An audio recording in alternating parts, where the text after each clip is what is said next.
I went with it to the state capitol, but it ended up being a terrible day. So there was, the halls were filled with smoke, and I walked in.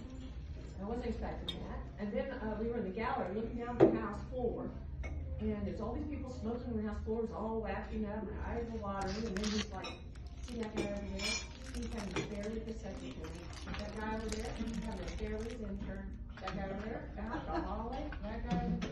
And people up here, you know, it just made me mad. It's like, I know nobody's perfect, but you should act the same way away from home as at home. You should try to live up to your mail once you get elected. It's magic. Your mail starts right. It says, the Honorable Joe Smith, you know? You should at least try to live up to your mail. So I remember the trip back to Columbia, we get in the car and the guy said, so, what do you think? You gonna apply? Famous last words, I said, I don't want to have a thing to do with that place. I was so disgusted, but it planted a seed in me that it shouldn't be that way. And so fast forward back to when Bill Days called me after the run, and he said, what do you think? And I had to flashback, and then I just pictured smoke-filled rooms with people sitting back going, yeah, how can we ruin Vicky Hartzler's life? you know, and all that. And I said, no thanks. Politics is dirty, it's business, and it takes money. We're a farmer and a teacher, we don't have money. I said, I don't even know how to campaign. And then he said, would you think about it, would you pray about it? When he said that, I actually had a flashback when I was making mud pies when I was 9 years old. And I asked Jesus in my heart and was talking to God, going, what do you want me to be when I grew up? And I thought of a couple of things, and the thought came in my head, you could be a state representative. I thought, yeah, maybe that's. Anyway, so then I thought that, so I said, okay, we'll pray about it. But I don't know, Bill, we'll pray. So, long story short, my husband and I just really felt like it was what we were supposed to do, and even though we lived in a Democrat county, you know, we ran, and we ended up winning. And it was amazing. I still remember the first day I went to the state capitol, and Nate's running, he wants to go to the state capitol, but the garage is kind of down off the side, you go up an escalator in the basement. And so I was going up the escalator, and I remember talking to God, going, okay, God, you brought me to this sin-infested place, and if you want my clothes to smell like smoke, I'll do it for you, Lord. Got to the top of the escalator, there was a sign that said, new policy, no smoking in the Capitol. Like, oh, my wife and I go to church here or there. I'm like, really? And I discovered there's a lot of wonderful people in the state capitol, a lot of good state reps. And so that was just a small snapshot of a very few amount of people that day. But it is important, I think, that people with morals and values get involved, willing to run. And even as a party, and I think sometimes we back up our vision, besides just registering people to vote and get out to vote, getting them out to vote. Too many times we get in the ballot box and there's nobody on the ballot who shares our views and values. You know, we need to back up our vision to filing deadline and to try to take a minute like Bill Day did, call people, who would be good to run for school board? Who would be good to run for city council, county office, etc. And encourage good people to run.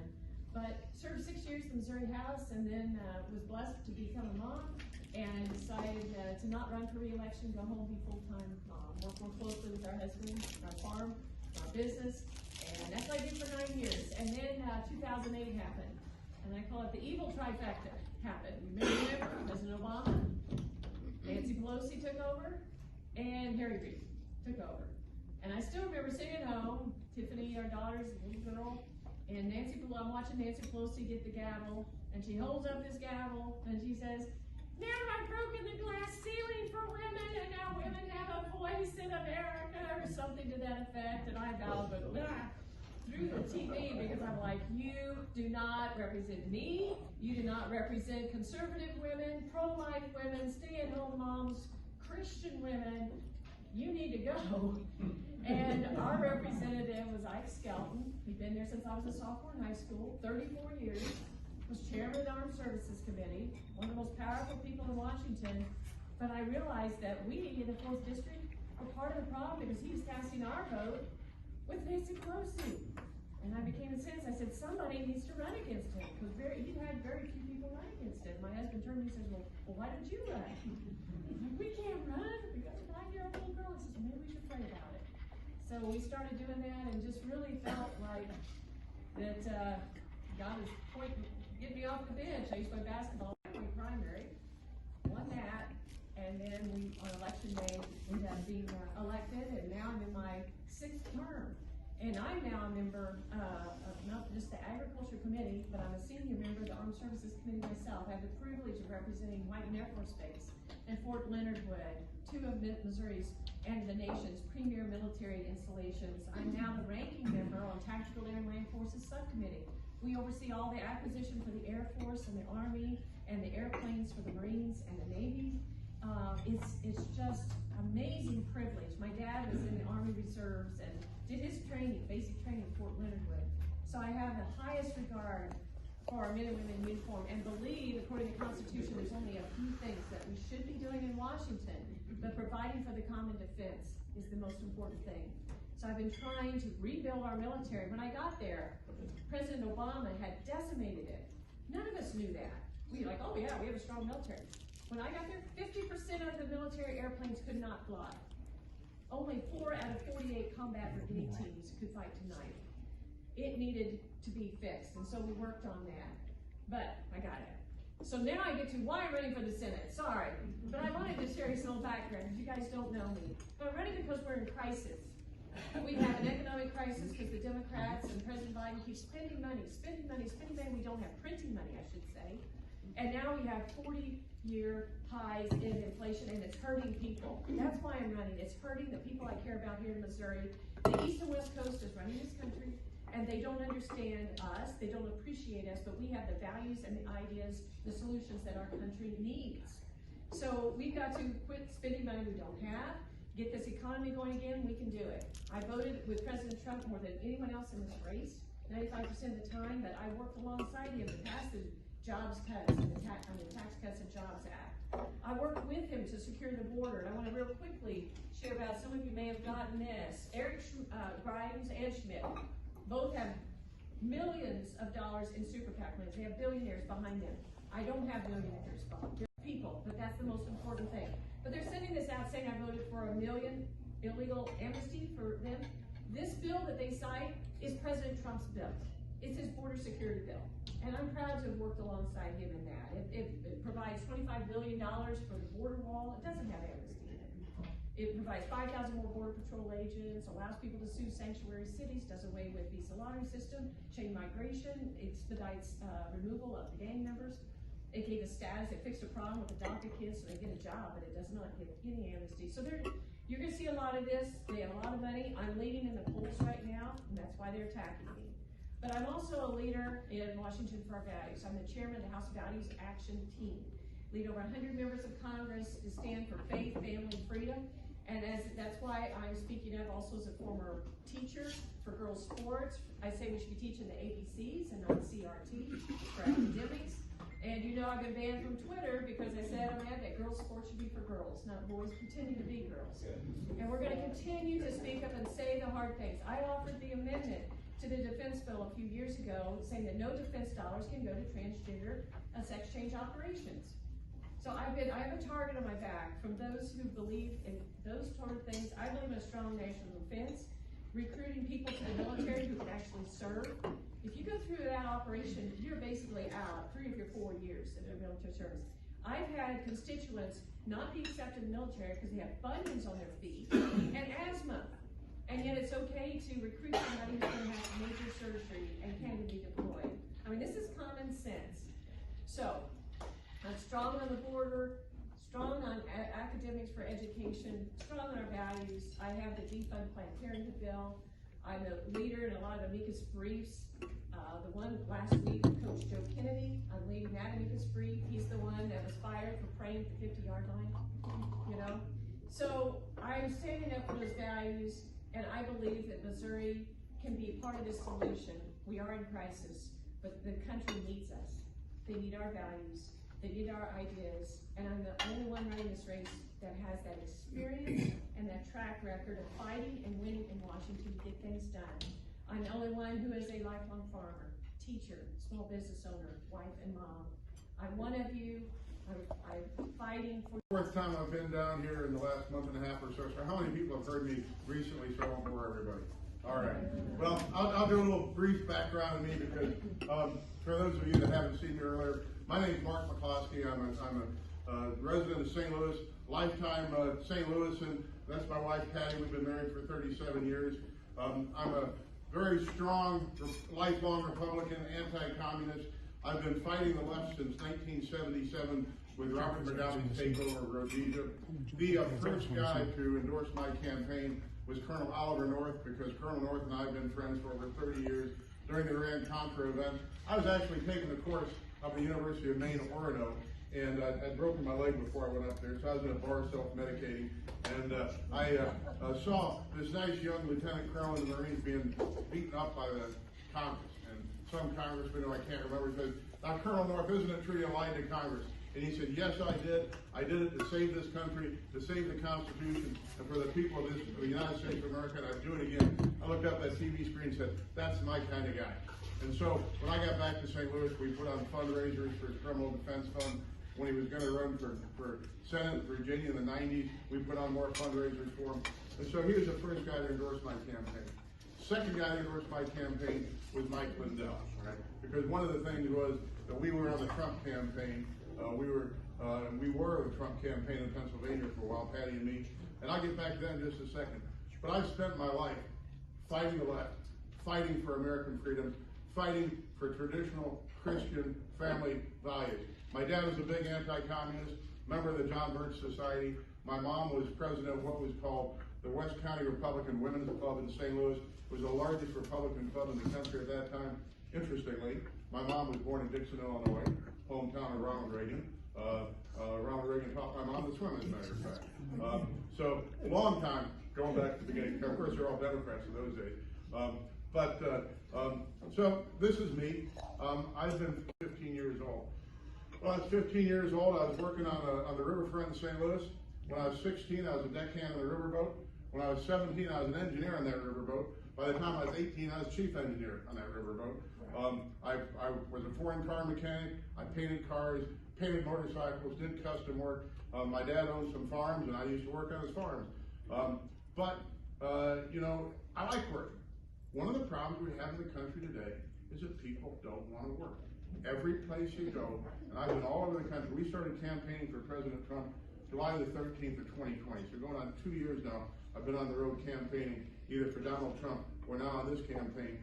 Every place you go, signs saying now hiring, all jobs, all positions. People can't find anybody to work. Restaurants working on reduced hours, businesses working on reduced hours because the government's paying people not to work. But it's not just that. The government has trained people to stay home, to train people to take a reduction in the quality of life, reduction in lifestyle, to be on the public dole. And you know, how many of us have heard the name Klaus Schwab, right? And the Great Reset. How many of us have heard the phrase, "You will own nothing and you'll be happy"? And that's the ultimate goal of what's going on right now. So I digress, but I will go back to my main topic. I mean, most of you guys will know that in June and then again on July the 3rd of 2020, our house was attacked by a BLM mob. And Patty and I held them off. First occasion, there's 350 to 500 of them, broke down the gate to our gated community, stormed our house, threatened to kill us, burned down the house, rape and murder Patty, kill our dog, burned down the office building. And we got out front and stood out there with our guns, didn't fire a shot. We exercised our Second Amendment rights and said, we're willing to stand up at the risk of our lives to stop this nonsense that was going on all over the country. And then the next Friday, they came back. Most of you guys that haven't heard me speak before don't know this because it's counter-narrative. It's hard to call people, peaceful. So we didn't have the federal government treating them. Did you guys see yesterday that the CDC announced that they've been buying information on cell phones and tracking everybody in the country for the last 2 years? And there's a guy named Peter Thiel. He's a Republican. He owns a company called SafeGraph, which sold for $420,000 all of our information to the CDC to track us every place we go. Everybody's got a cell phone. The CDC's been tracking everybody to see if we comply with lockdowns, see if we comply with dining restrictions, focusing on churches and schools to see if anybody had the gall to defy the government and go to church. Okay, that's the government we have in place right now. And I don't have much time to go on for hours and days, but I've been doing this my entire adult life. We just reached a point where we just said enough. So we went to work for President Trump. I think our first thing for President Trump was down in Texas on July the 13th of 2020. We worked for President Trump up through the end of the election, and even after that, up through January 20th of last year.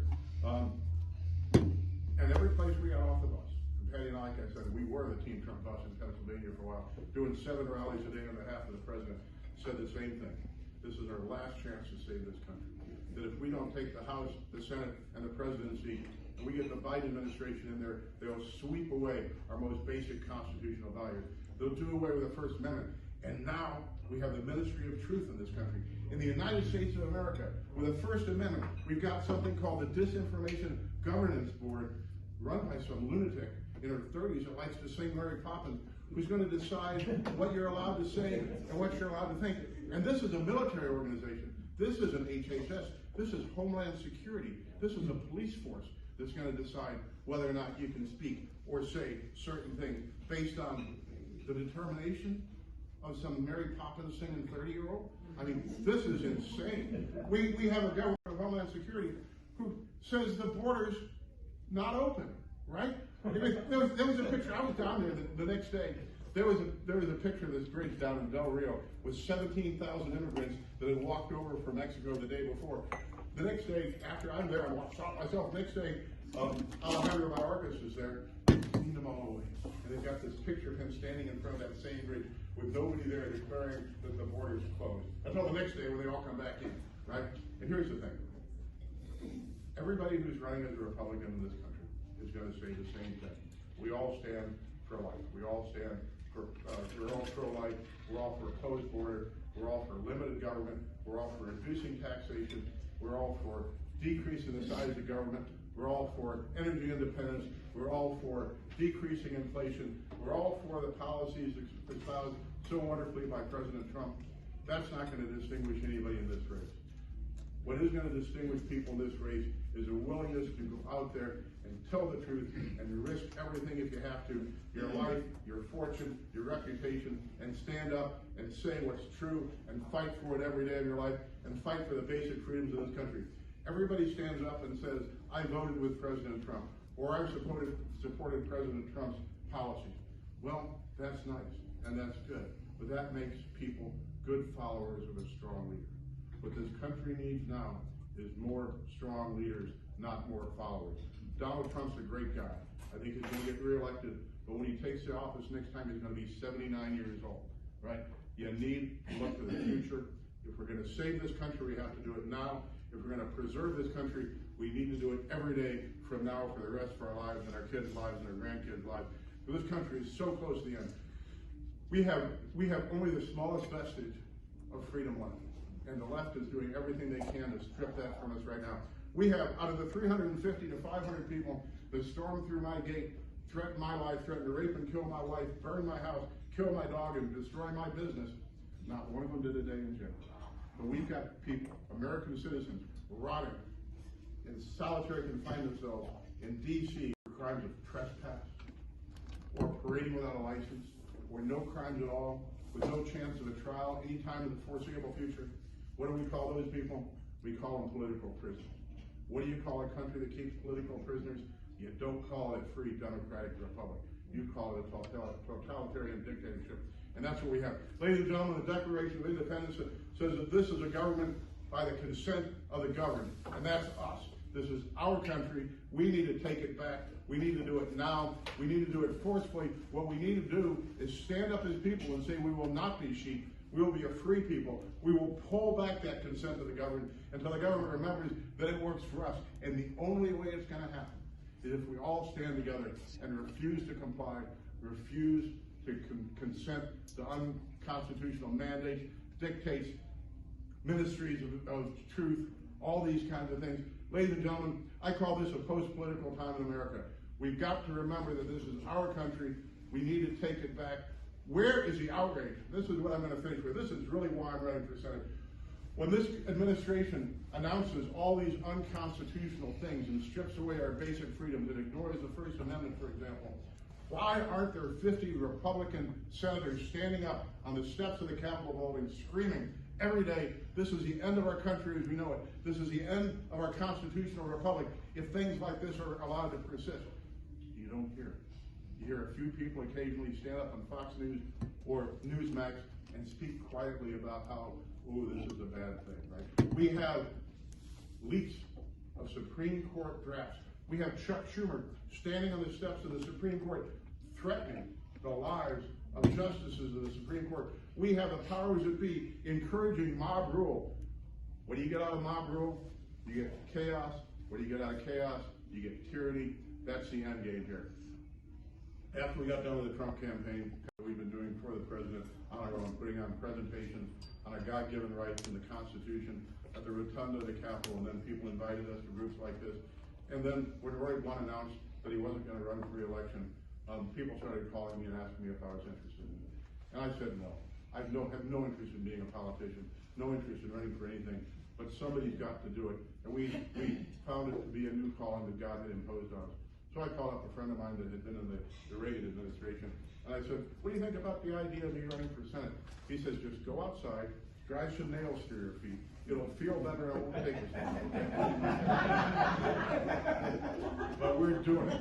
And he was not far off, I might add. Ladies and gentlemen, the only reason we're doing this is we've made a personal commitment to spend the rest of our lives to save this country, to pull back our freedom.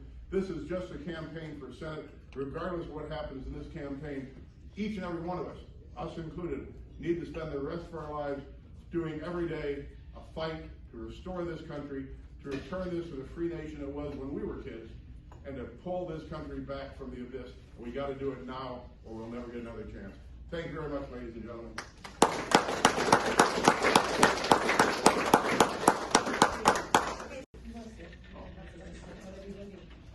First of all, Mr. McCloskey, do you believe there is any reason to tear down historical monuments?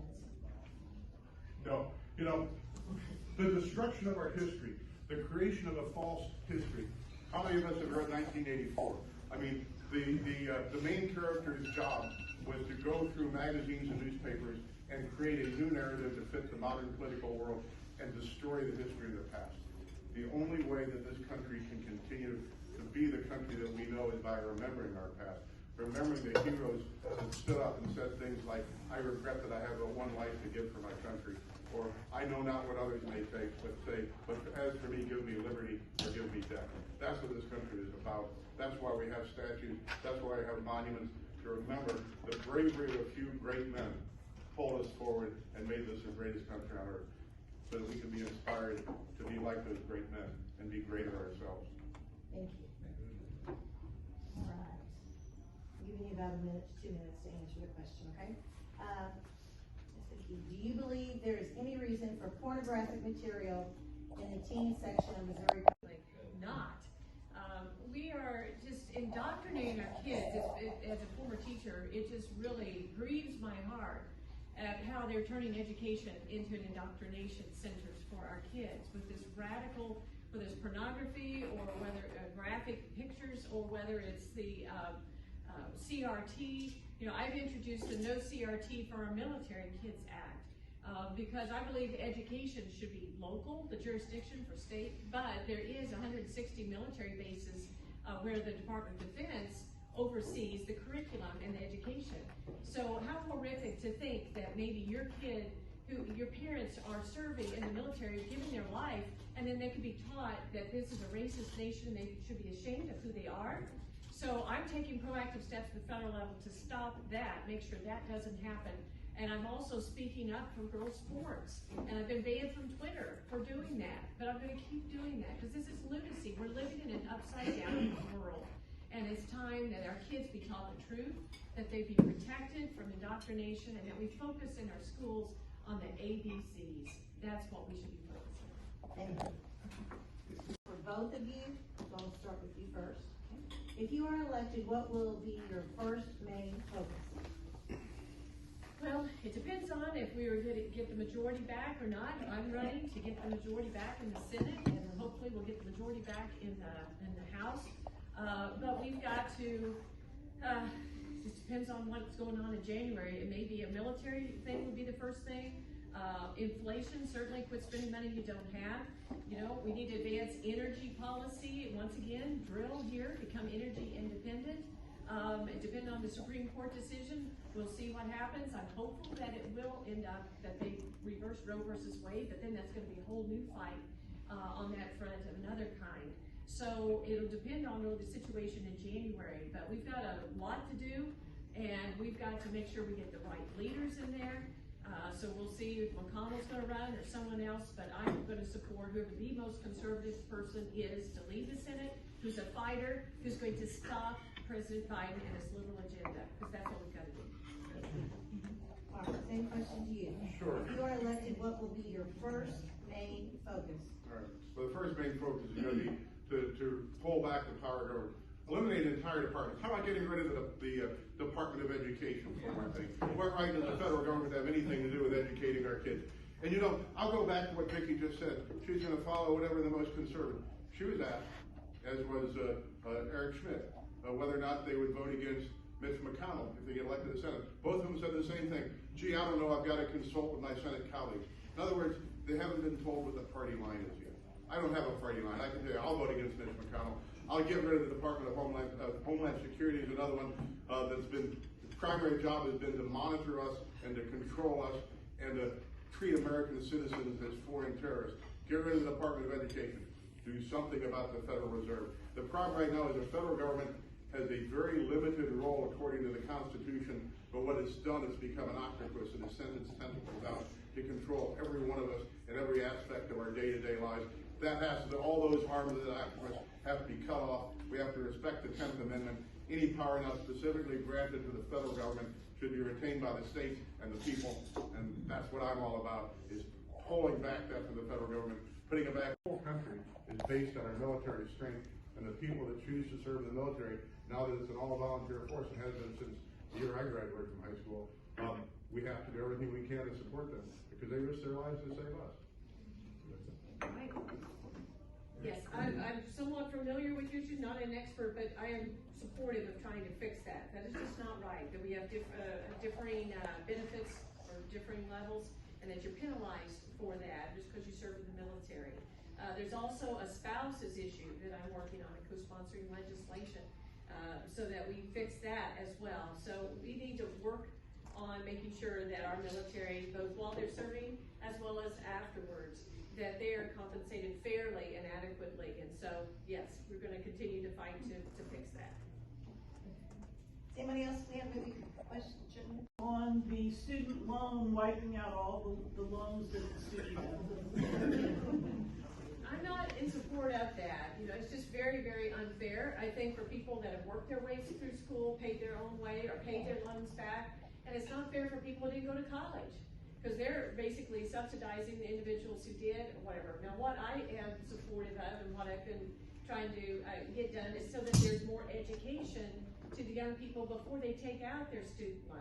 I think they need to sit there and look at, okay, what is your major? What is your career path? Okay, and then see how much salary is that going to bring in before you take the loan. And have that looked at, how many years will it take for you to pay back the loan, this interest rate, whatever. I think it's too easy for people to get their student loans. They just click, and boom, I get the money. And then many times, I mean, students aren't, well, I won't pick out a particular degree, but we can think of, they're going into degree fields where there's really no job, or the amount of money they make is very little, and then they're shocked at their student loan. So we need to give more education then up front. We need to make sure that they know about, encourage scholarships, and as Mark said, encourage work. You can work while you're going through school too. Now Missouri has 80+. If you take advantage of that, you can go to 2 years community college free. There's work study. I mean, there's other ways rather than just signing up willy-nilly for these loans. So. People that happen to own them right now is absurd. I mean, what about the people that paid them all off yesterday? What about the people that don't apply until next year? This is just an opportunity to buy votes, and it's very obvious. But here's a better concept. My 32-year-old daughter is a case in point. She got out of Mizzou with 2 degrees, owns a lot of student debt, but is working in a career completely unrelated to anything she took in college. Her college degree means nothing to what she's doing for a living now, although she's making a nice living. The rest of the world does something more intelligent than we do. And that is, in about the 8th grade level, everybody gets tested. And if they have aptitude for going to college, they go to college. If they have aptitude for trades, they go to trade school. Every place I go, all the skilled trades are disappearing. Welders, bricklayers, stone cutters, everything. People that tan leather, people that make barrels. You can't find skilled labor any place because everybody wants to go to college and get a liberal arts degree, which once again, as the congresswoman said, oftentimes doesn't pay anything, and they end up working at McDonald's. You know, when we were in college, back in the Carter administration, when we had a similar kind of problem with inflation and the economy, people with advanced degrees were working at McDonald's because it was the best job they could get. We're right back there now. But teach a man a trade, and you won't have to pay him a penny. He'll make his own money. I'm a veteran. I'm also a business owner. I've also, like, whenever I first got out of the military, I was one of those guys. I was never going to use my GI Bill. I tried going to college. That's why I went to the military. Having the ability for using that GI Bill outside of going to college, like say putting it down as a business loan, would you all be in favor of that for veterans? Yeah, honestly, I think that's a great idea. I do. And I too, I'm a big supporter of career and technical education, and totally agree. There's a lot of wonderful careers out there. You make more money actually as a welder and a machinist and a carpenter than you do as a former teacher and some of these other things. So yeah, why are we always trying to funnel people through a 4-year college, whether it be our kids at high school, hey, you need to go to college instead of a trade school, or whether it be the military. So I think that's a good idea. Yeah, and I think this goes with everything. I mean, back to basic public high school education or public school education, the money should follow the student. If, and I'm a big believer in the voucher system. I think that you should use your educational dollars where you wish to use it, not where the government wishes to impose upon you. The same thing with the GI Bill. If you served your time in the service of your country, you should be able to spend that money however you please, not however DC dictates. And that's the basic tenet for every question that I get asked for everything is it ought to be up to the individual, not up to the government to make the decision how to make your money, how to spend your money, and how to spend your life.